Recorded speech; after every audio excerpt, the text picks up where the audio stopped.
integration of e raised to minus x square dx in the range of minus infinity to plus infinity.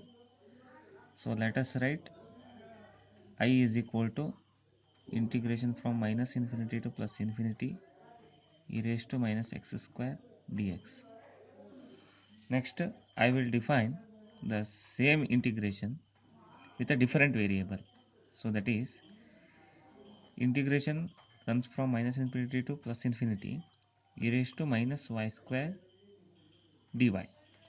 So these two equations are same with a different variable. Here it is variable is x, here variable is y. So then I will multiply these two equations. This gives I square is equal to integration from minus infinity to plus infinity, and again integration minus infinity to plus infinity e raised to minus x square e raised to minus y square dx dy. So that is equal to double integration of e raised to minus of x square plus y square dx dy. So here dx into dy gives a small area in the xy plane. So this integration can be solved using polar coordinate. So that is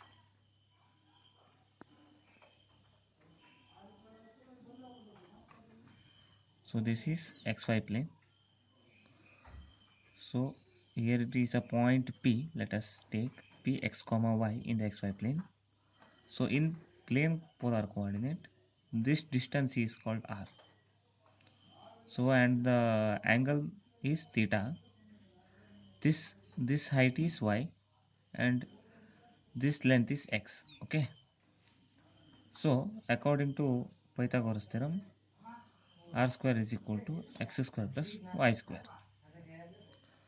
So in Cartesian coordinate, dx into dy gives a small area. Okay. So in plane polar coordinate, how to define that area? So let us consider a small angle. So okay, how to draw? Okay, let us take this. Okay, this small angle is d theta. So the total angle from the x-axis is theta plus d theta. So again I am defining small length dr. Okay, so this length is dr. Okay, so this arc will give, so this length is r, this arc will give r d theta, arc length. Okay, so the area is r into dr into d theta. So I am converting plane Cartesian coordinate into plane polar coordinate.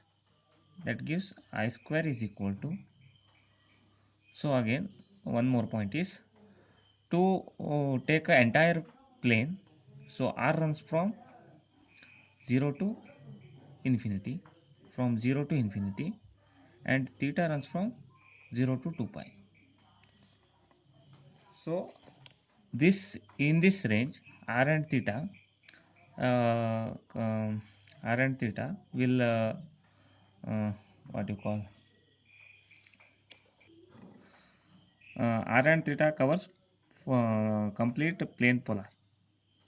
So double integration, so theta runs from 0 to 2 pi and r runs from 0 to infinity. So e raised to minus x square plus y square is r square.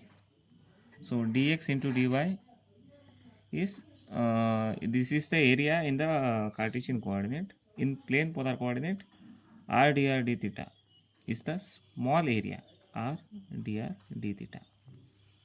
So that is equal to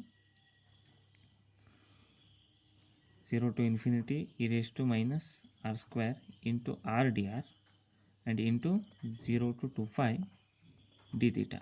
So this integration gives 2 pi. So this is equal to 0 to infinity r into e raised to minus r square dr into 2 pi. So then I square is equal to 2 pi into integration from 0 to infinity r into e raised to minus r square dr.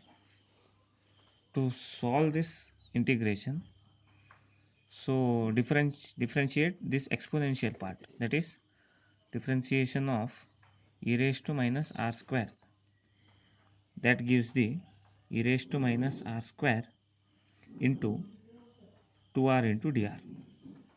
Okay, so that is I square is equal to 2 pi into integration from 0 to infinity, this is minus, okay, minus half into differentiation of e raised to minus r square. Okay, this gives 2 pi into minus half into integration of minus r square. So limit is 0 to infinity. This will cancel. Minus 5 into e raised to minus infinity is 0. Minus of e raised to 0 is 1. Okay, that gives pi. So I square is equal to 5. This implies I is equal to root 5. That is integration of e raised to minus x square dx is equal to root pi. Okay, or this is symmetric integration, so we can write 0 to infinity e raised to minus x square dx is equal to root pi by